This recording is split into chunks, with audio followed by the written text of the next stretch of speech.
Avoiding Ministries Silos, today on the Church Revitalization Podcast. Hello, and welcome to the Church Revitalization Podcast, brought to you by the Malfers Group team, where each week we tackle important, actionable topics to help churches thrive. And now, here's your hosts, Scott Ball and A.J. Mathieu. Welcome to the Church Revitalization Podcast. My name is Scott Ball. I'm joined by my friend and co-host, A.J. Mathieu. All right, here we are. Let's talk about, ministry silos is a phrase that we hear a lot when we talk to churches, and not just big churches, but churches of all sizes have this problem of ministries working in isolation. And so you get this silo effect in ministry. But I don't know, in 274 episodes of the podcast, if we've ever done an episode on specifically avoiding ministry silos. Not if I can't remember it, our listeners can't either. True. Yeah, that's true. Yeah, maybe not. I think it's come up in various contexts because it is an issue, and it affects a lot of things, and it reveals itself in different ways. Yeah, probably a majority of the churches that I work with either use the term, they're like familiar with the term, know they've got it going on, or not familiar with the term, but describe it. They have the same felt issue, but don't use that phrase, ministry silos, but then they describe it to a T. Yeah, we have a question in the church ministry analysis that we do with churches that's kind of on this topic. Like, is it clear how all the ministries work together? Mm-hmm. And very often that is one of the lowest scoring questions. And we get comments there say, no, our ministries don't work together at all. There's a lot of competition, or they're really siloed from one another. They don't really integrate. They don't really collaborate. So this is a problem, and so that's why we want to be chatting about it today. Yeah. And we're just kind of breaking this down into two halves. We're going to talk first about kind of identifying it. If you're not familiar with the term, or if you're not sure if this is your church, we're going to talk about the root causes of it, the symptoms and the causes. Yeah. And then we're going to talk about, what's a better way of handling our ministries? What's the solution? Yep. All right. So let's start talking about then identifying silos. What does it look like? Because you can become, I think, maybe a little nose blind, or just a little situationally blind to it. You just get into a routine and you don't necessarily step back and go, oh, we have ministry silos. It just becomes so normal that you don't even see it anymore. Mm-hmm. Yeah. My personal experience as a church member and a parent of students is where I have, this is what bugs me the most. And over the last 25 years, spent time in just two different pretty large churches, but my kids needing to be somewhere, perhaps at the same time I needed to be somewhere, like some adult programming that starts at the same time as children's or youth or student programming, in locations that would be impossible to happen. And that is just one way. These calendar conflicts and logistical conflicts in which it is obvious the left hand does not know what the right hand is doing. And I know a bunch of you are amening right now because you're feeling that too in your own churches. Like, how do we end up this way? We're asking people to be in two different places at the same time, or to make choices, forcing discipleship choices that we shouldn't have to make. But this is a big one for me, Scott. Out of many symptoms that your church might be siloed.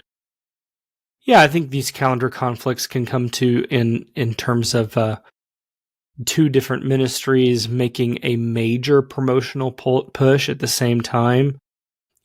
Two sort of major initiatives that are trying to compete for that attention, and what ends up happening is they split that attention or almost cancel each other out. And so neither group feels like they got the attention that they deserved. So trying to coordinate together so that you're not making a major push as best you can. You can't always avoid that. And you can't always avoid the calendar conflicts either.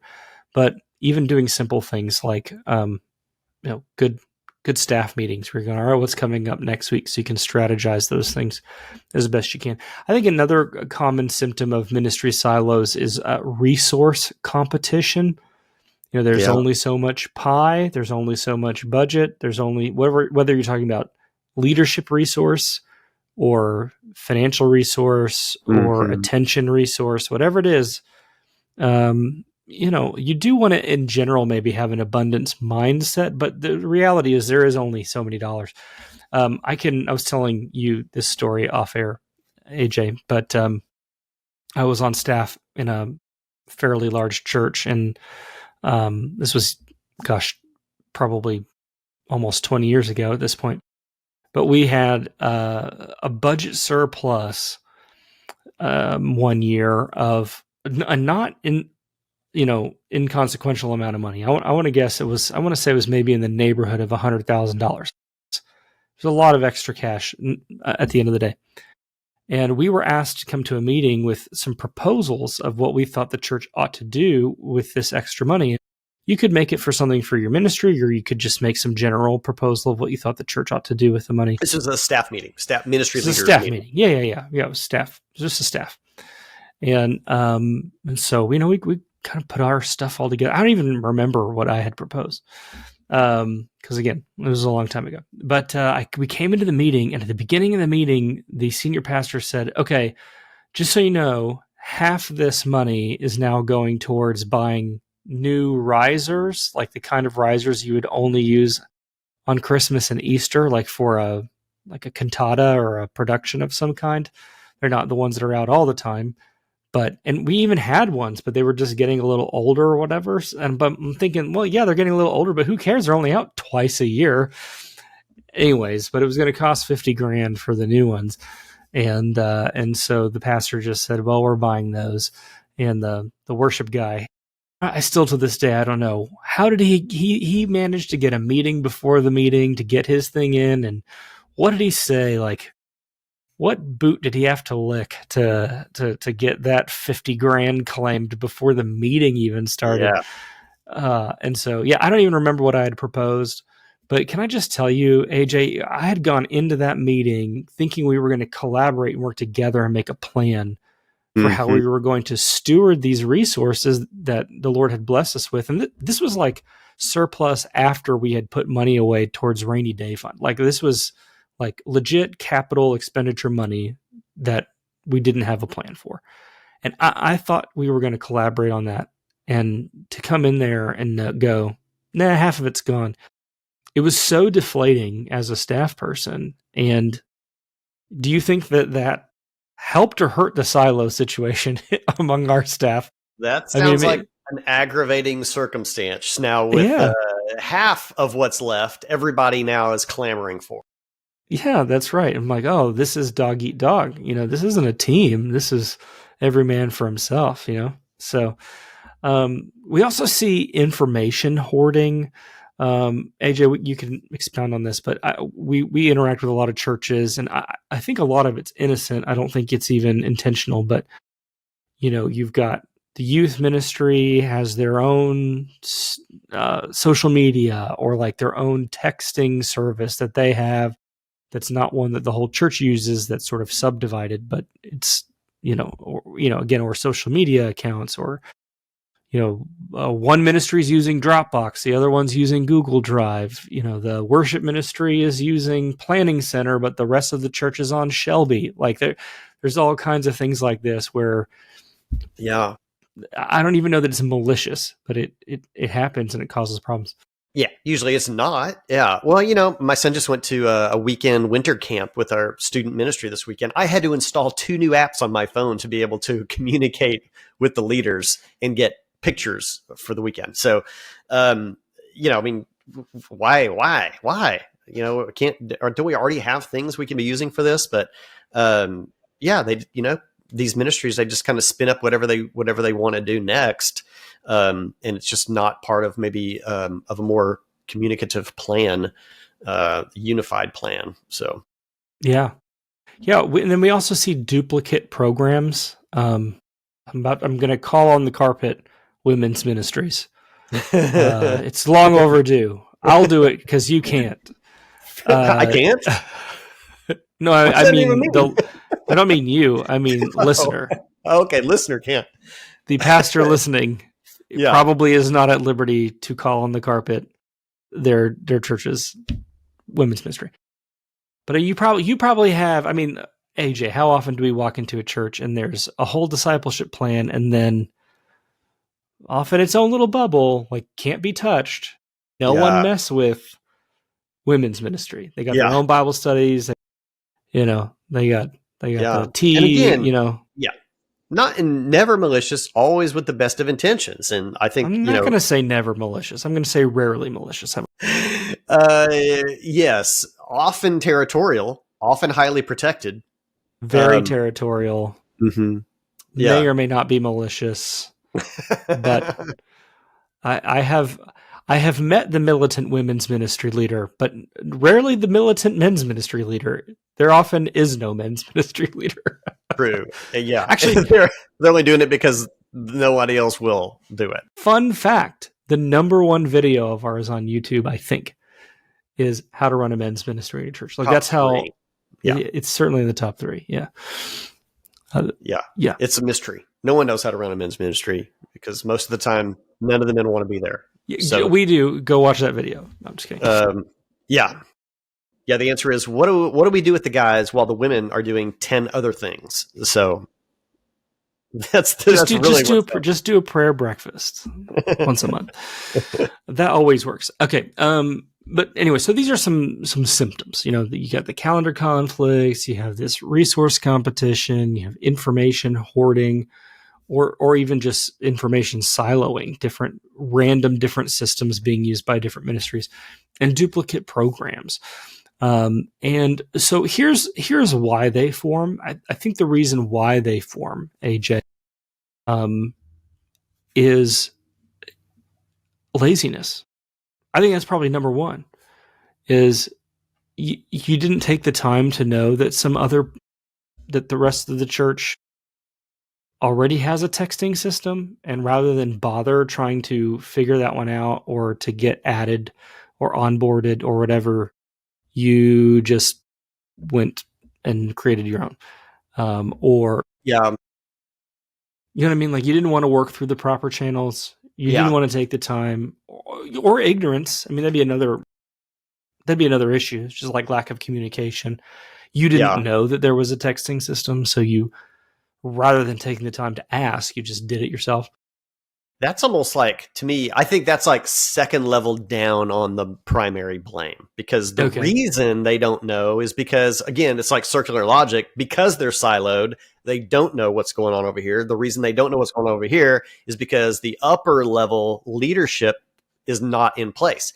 There is no system, there's no organization for knowing what are we doing together as a church, that's our primary solution to siloed ministries, is kind of unified ministries. What unifies ministries?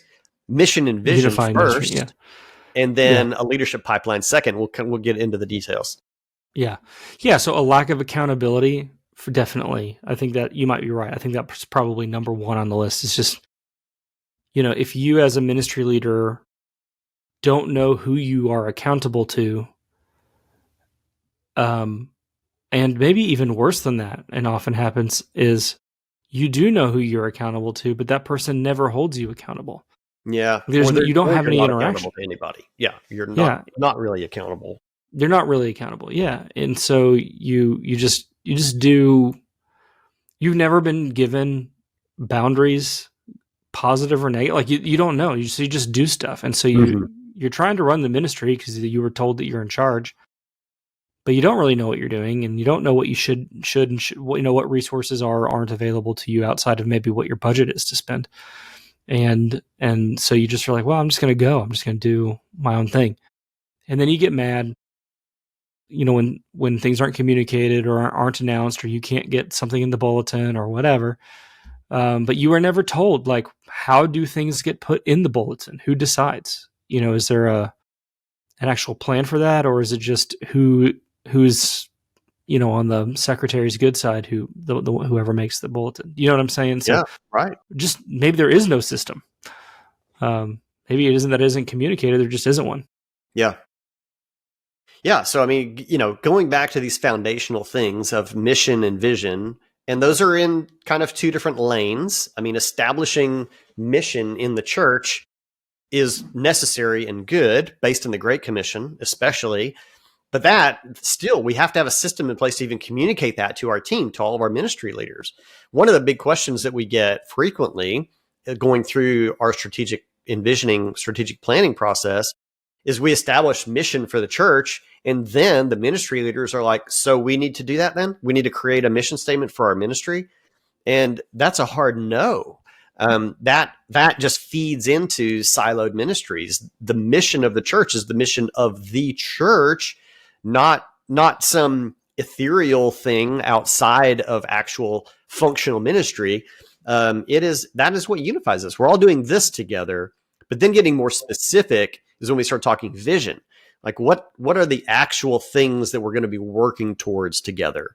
So these two elements are primary in unifying all across all ministries of the church and beginning to defeat the siloed mentality.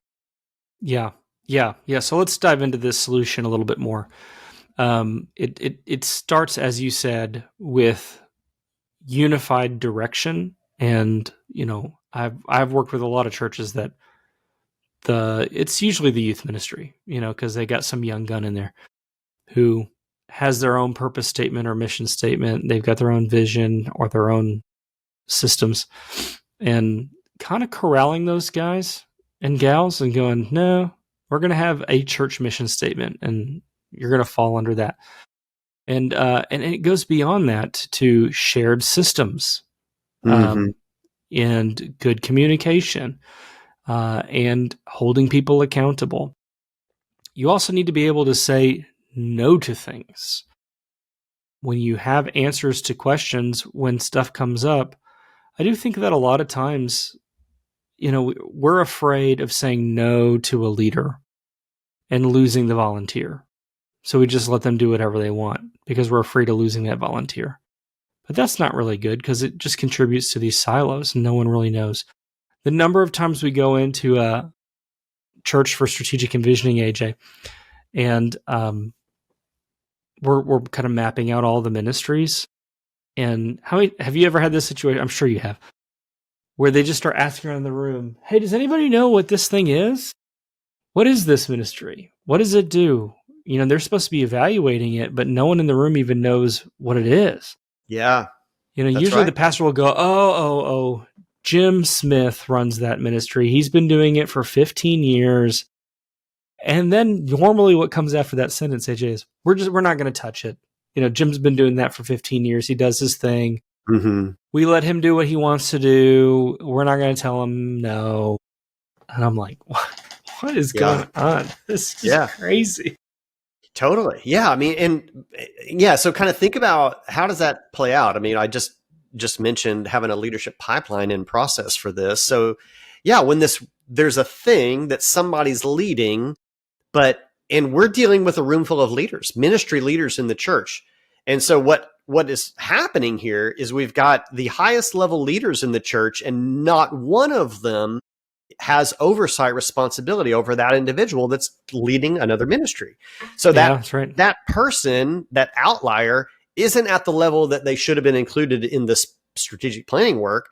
And none of the people that should be included have oversight over that individual. This is a broken area in the church. That's right. And so what happens is we create these rogue ministries unintentionally. But what else are they supposed to do? If you don't have a clear pipeline and a clear structure where every ministry leader knows to whom they are accountable, and that should cover 100% of people in the church, even your senior level board, they are accountable to one another at least. I mean, there is not one person, not one volunteer, not one staff person in your church who doesn't have another person to whom they are accountable. But what happens is that isn't clearly mapped out. And so it is why we have these problems, AJ, with women's ministry. You can have I'm not trying to call out, well, I kind of am calling out women's ministry. They do a lot of good work. So I'm not calling them out in that sense, but I'm calling them out in the sense that they really do operate almost like their own subsidiary of the church, usually totally insulated from everything. And it's not, I really don't think that's good. I don't think that's healthy. For them to essentially function almost like a parachurch organization within the church itself. Yeah, right. And we've even, you and I know, have leaned more into this in a lot in the last year whenever we're working with churches, is we don't even let anybody get away with saying women's ministry and leaving it that. We work with Post-it notes. We write down ministries, and there's a Post-it note that says women's ministry on it. We don't let anybody get away with that anymore, because it's not one thing. It's always six or more things. And sometimes, less frequently, but still sometimes on the men's ministry side. But, I call these ministry buckets. It's a bucket with a name on it, but inside the bucket is packed all kinds of other things. And if we don't unpack those things, we don't really have a clear view of what's happening in the church. And what ministries are we really doing? Who is affected by these? Who's leading them? Who are they accountable to? If anyone, are they effective ministries? So you can't hide that anymore. If you're dealing with the Malvers group, there's no hiding spots for ministries anymore. Yeah. And it would be good. So, you could have Bible studies. Those should be grouped together with all of the other Bible studies. You could have these fellowship events. Well, those should be maybe clustered together with all of the other fellowship events. It's another type of a fellowship event, rather than it being it's this own, again, sort of parachurch organization within the church itself. It's not good. So, all right. So when it comes to the solution, so far we have said we need a clear mission and vision that's shared. We need shared language around that. We've said we need clear structure. So we need to know who is accountable to whom, and there shouldn't be anybody who doesn't know to whom they are accountable. I'd also just say shared systems. So, understanding how budget things get worked out, understanding communication systems, inter-ministry communication systems, as well as external communication systems, and then having good systems. Meetings themselves are a system. So how often do we meet, and when do we meet, and what do those meetings look like, and how are they structured? And we can't tell you, we can't be prescriptive on that in a general sense, because it's going to depend. If it's a large church with multi-staff, we're going to drill down on those staff meetings. If it's a smaller church where it's just solo pastor type situation, that's going to probably look a little bit different. But having a good meeting system culture where you have the ability to communicate and propagate things. This is why we have such a prescriptive approach on the strategic envisioning process for the implementation meetings. Because we know that if we don't get the communication right in the implementation process, it's just not going to work. Yeah, the wheels fall off. Yeah, totally. And then they wonder, like, did we waste our time? Did we waste our money? And to some degree, the answer to that is yes. I mean, if we can't implement stuff, then what does it matter that we developed a new mission statement if we can't actually live it out? Yeah, exactly. Yep. Yeah, planning, communication. These are just hallmarks of a good approach in a healthy church, that everybody's just aware of what everybody else is doing. We know what our major goals are. We know what our specific goals are at the ministry level and at the volunteer level. And we're able to hold each other accountable. We're able to evaluate our effectiveness. We're able to make strategic and tactical changes along the way that help enhance the overall success of the church. Can't stress enough, the strategic planning process and the leadership pipeline structure being key to eliminating siloed ministries and finding overall church health and success. Yeah, which is a great segue to kind of an action step that you can take if you're listening to this. You still have access to the Church Checkup Challenge between now and the end of the month of January. That's when this is being released. It'll be released on the 22nd. This episode will. It's got Yeah, So got you 9 still days left. got a little bit of time. And in the Church Checkup Challenge, we actually guide you through multiple audits to help you figure out, are we clear on our mission language? Are we clear on our vision language? Are we clear on how our ministries are connected to one another? Are we clear on how our leadership systems work? So all of this stuff is stuff that we go through. I made this comment, I think, either last week or the week before. I almost feel a little bit like we give a ton away in terms of the strategic envisioning components, not the workshops. It'd be a lot to get done in 7 days, but this really will help you both figure out, do we have silos, and also help you think through where we need to put in some work to address these silos if you have them. So it's totally free, no credit card required. Go to malfirstgroup.com/challenge to sign up for that. You get 7 days of the challenge, which is like a course. But also in that is you get access to the Healthy Churches Toolkit, which has a ton of stuff in there as well. So yeah, absolutely. We're going to give you an email. We're going to send you an email every day with a little reminder so that you can do those just a few minutes a day on the challenge. But it's really going to be eye-opening for the current state of your church's ministries, and begin to give you this holistic view of how all of these components work together to build a healthy church. And then while you're there in the toolkit, honestly, you're not going to be able to get through everything that would fix your whole church in 7 days. But you can at least get an overview. I mean, click in there and check out all of the training content on strategic envisioning, the training content on leadership pipeline. You're going to be able to see on building a healthy board. Yeah, if that's a problem for you. Yeah. Yeah, totally. And then, you know what? If you want to, get that subscription. We've priced it to be affordable for churches of any size so that you can stay in there, have access to all that content along with all of our coaching that'll be provided for you there too, so that your church can get healthy. So definitely go to malfirstgroup.com/challenge and sign up for the Church Checkup Challenge, ending at the end of January. So don't delay. That's right. All right. This has been episode 274 of the Church Revitalization Podcast. Go to malfirstgroup.com/274 to read today's full show notes and article. Share it with a friend. Like, subscribe, smash the notification bell. We haven't said that in a while. Listen, do me a favor if you're listening to this.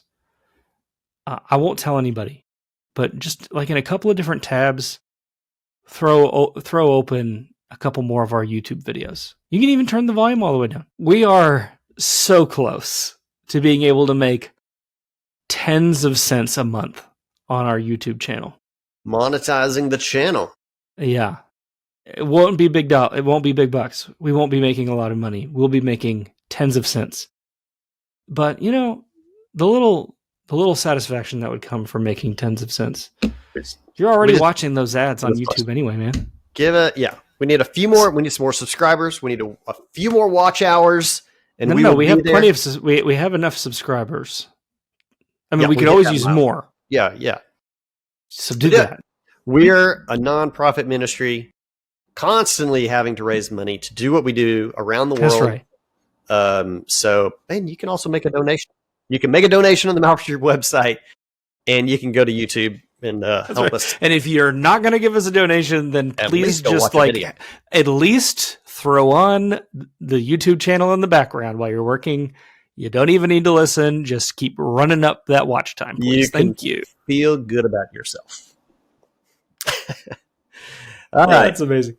Enough pandering. Thank you for being with us on the Church Revitalization Podcast. We love you guys. We're here to support you in building a healthy church, and we'll be back with you again next week.